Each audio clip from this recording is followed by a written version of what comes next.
2016 வந்து மாற்றம் முன்னேற்றம் அன்புமணின்னு களம் காண்பீங்க.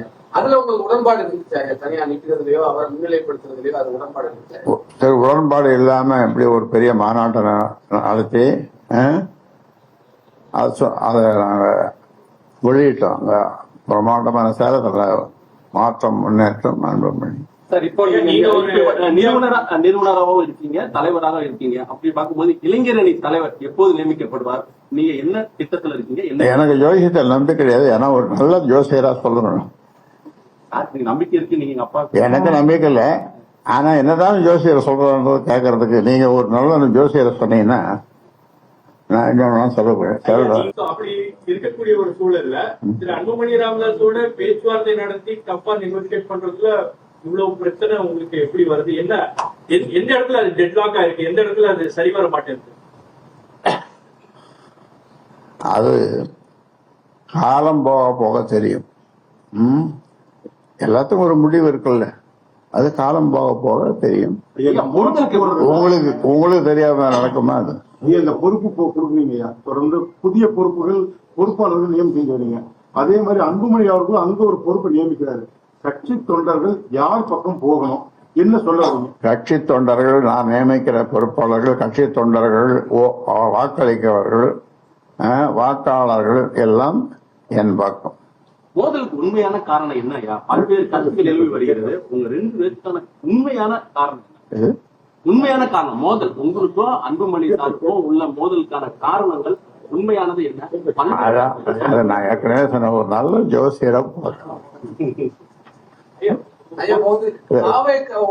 பேச்சுவார்த்தை நடத்துறதான செய்தி வருது. பாமக வந்து தாவேகா கூட்டணி தமிழக வெற்றிக்கு நடிகர் விஜய் கட்சியான தமிழக வெற்றி கழகத்தோட இது வரைக்கும் இல்ல. அது அதிகாரப்பூர்வ பேச்சுவார்த்தையா? இல்லை, இதுவரை அது மாதிரி இல்ல. இது வரைக்கும் பேசல. இதுவரை பேசல. அவங்க பேசினா தயாரா இருக்கீங்களா பேசுறதுக்கு? அது மூத்த தலைவர்கள், கட்சியில மூத்த தலைவர்கள் எல்லாம் கலந்து பேசிதான் அது முடியும். நீங்க என்ன சொல்றீங்க? உங்க விருப்பம், என் விருப்பம். சரியான பேர் சொல்றாரு. பொதுச் செயலாளர் கண்டுபிடிச்சு கொடுக்கறவங்களுக்கு ஒரு 100 ரூபாய் கொடுக்குறாங்க. பேசு அதிகமா பரவா ரொம்ப ரொம்ப கம்மியா. ஃபாரின் பார்க்கலாம் அதான் குடிக்க கூடாதுன்னு சொல்றேன். படிக்கணும்னு சொன்னாங்க குழந்தைகள்னு சொல்றேன். இடஒதுக்கீடு, பெண் உரிமைக்காக பல போராட்டங்கள் நடத்திருக்கீங்க. குடும்பத்தில் இருக்க பெண்கள் அரசியலுக்கு வரக்கூடாதுங்கிறத என்ன காரணமா இருக்கு? அதுக்கான காரணம் என்ன? பல போராட்டங்கள் பெண் உரிமைக்காக நடத்திருக்கீங்க. குடும்பத்தில் இருக்க பெண் அரசியலுக்கு வரக்கூடாது. சரி, ஒண்ணு கேட்கறேன். ஜெயலலிதா அப்புறம் எம்ஜிஆர் ஃபாலோவரா ஜெயலலிதா அந்த அம்மையார் வந்தாங்க. அதை தவிர இப்ப இருக்கிறவங்க மற்றும் இப்ப இருக்கிற கட்சி மற்றவங்க அந்த பெண்கள் அவங்க குடும்பத்தை சேர்ந்து வர்றாங்களா?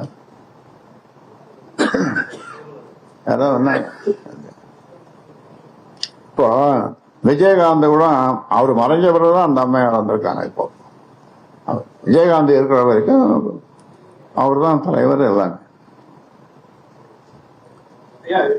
96,000 வில்லேஜஸ் தான் போய் பார்த்தீங்க அப்படின்றீங்க. 96,000 மீண்டும் கன்னியாகுமரியில இருந்து வடக்க கும்மிடிப்புட்டிலிருந்து குமரிமுனை வரை, இந்த பக்கம் வடக்க கிழக்க மேற்க எல்லா இடங்கள்லயும் போறோம். நீங்க எந்த ஊரு போனாலும் பரிசாத்தமா போய் கேளுங்க.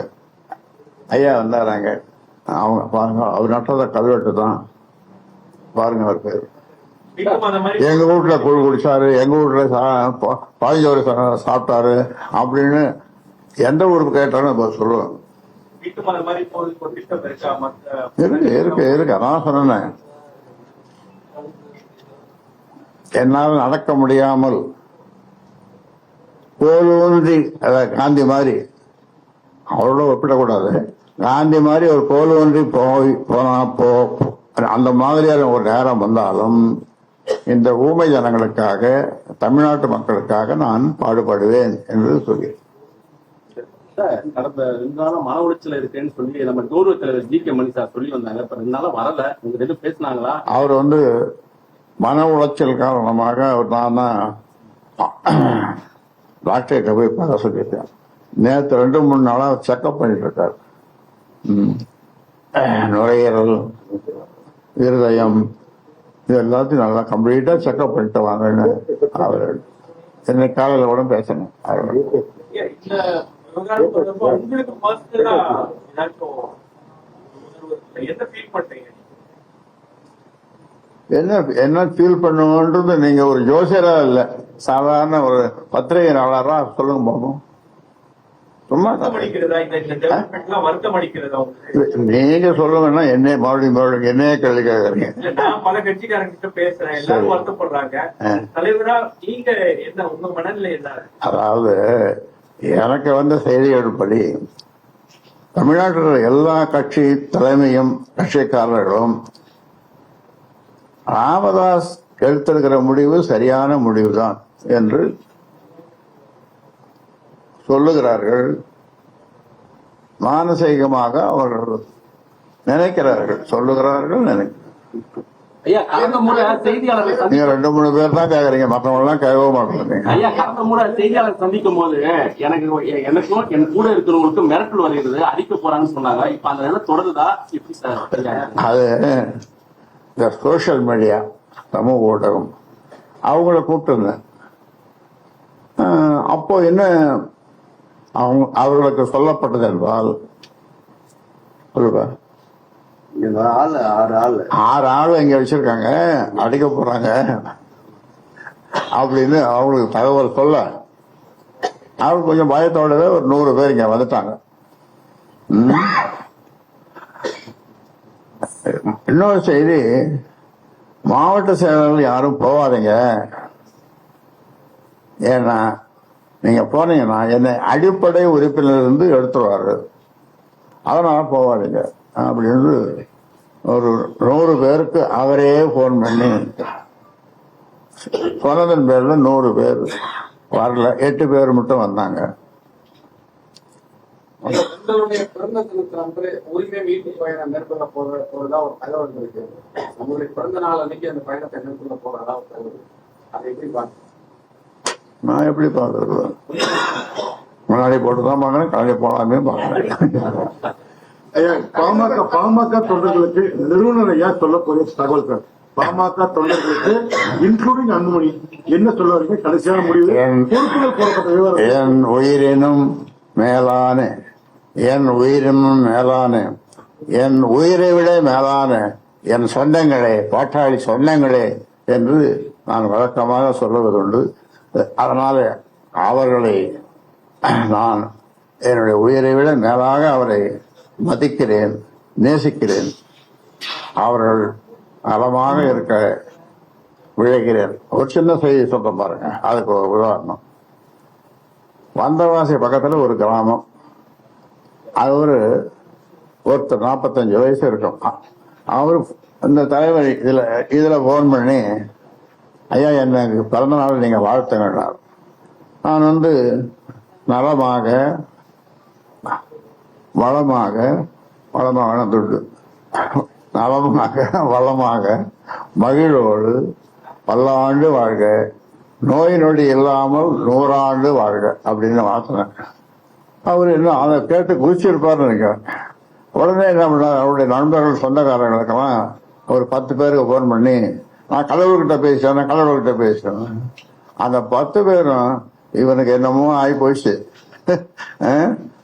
அப்படின்னு மறுநாள் நேற்று அது மாதிரி போன் பண்ண, அவனுக்கு என்ன வேணும், எப்படி இருக்கிறான், எங்கெல்லாம் ஹாஸ்பிட்டல் சேர்த்துருக்காங்க, என்ன பார்ப்போன்ட்டு எல்லாம் போன் பண்ணதும் சொல்லி, என்னடா எப்படிடா இருக்கு, நல்லா தான் இருக்கேன், நேற்று இப்படி சொன்னியாடா, ஆமா கடவுளோடு பேசுனா ஐயா தான் கடவுள், அவங்க 10 பேருமே எங்களுக்கு அவர் தான் கடவுள், அதை நேற்றே சொல்ல வேண்டியதானே, நீங்க கேட்டதானே, கேட்க விடலையே அப்படின்ற மாதிரி. இது ஒரு சின்ன உதாரணம்.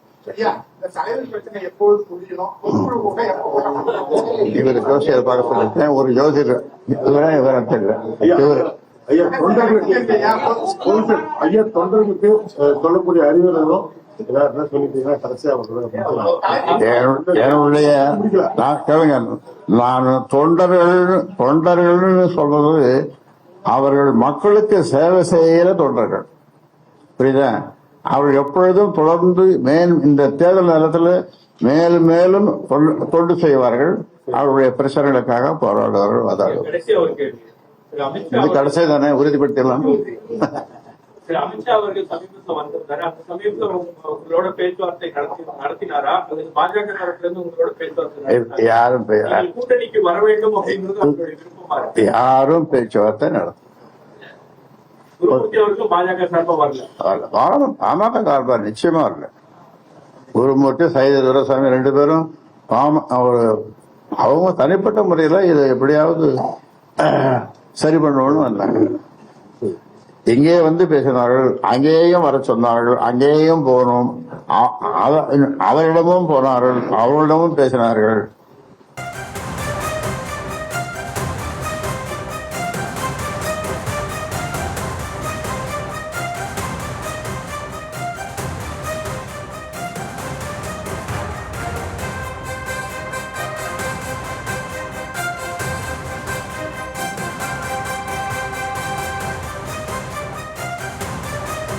அன்புமணியின் செயல்பாடுகள் காரணமாகவே தலைவர் பதவியை நான் எடுத்துக்கொள்கிறேன் என ராமதாஸ் செய்தியாளர் சந்திப்பில் தெரிவித்த அந்த காட்சிகளை பார்த்துக் கொண்டிருக்கிறோம். அன்புமணியை கட்சியிலிருந்து ஒருபோதும் நீக்க மாட்டேன் எனவும் கட்சியின் நிறுவனர் தலைவர் ராமதாஸ் தெரிவித்திருக்கிறார். தைலாபுரத்தில் வியாழக்கிழமை தோறும் செய்தியாளர்களை சந்திக்கக்கூடிய நிலையில் இன்றைய தினம் செய்தியாளர் சந்திப்பில் பல்வேறு விஷயங்களை அவர் தெரிவித்ததை நேரலையில் பார்த்துக் கொண்டிருக்கிறோம். அந்த வகையில் பாமகவின் நிறுவனர் தலைவர் நான் தான், வாக்களிக்கும் மக்கள் என் பக்கம் உள்ளனர் என அவர் தெரிவித்திருக்கிறார். அன்புமணியை நீக்க மாட்டேன் எனவும் அவர் தெரிவித்திருக்கிறார். செய்தியாளர் சந்திப்பின் போது தெரிவித்த அந்த காட்சிகளை நாம் பார்த்துக் கொண்டிருக்கிறோம். 2026 ஆண்டு சட்டப்பேரவை தேர்தல் வரை பாமகவிற்கு நான் தான் தலைவர் எனவும் அவர் தெரிவித்திருக்கிறார். 2026 தேர்தலுக்கு பின்னர் அன்புமணி தலைவராக்கப்படுவார் எனவும் அவர் தெரிவித்திருக்கிறார். தற்போது வரை அன்புமணியை செயல் தலைவர் என்றே குறிப்பிட்டு அவர் செய்தியாளர்கள் சந்திப்பில் பேசிய பல்வேறு விஷயங்களை நாம் பார்த்துக் கொண்டிருக்கிறோம்.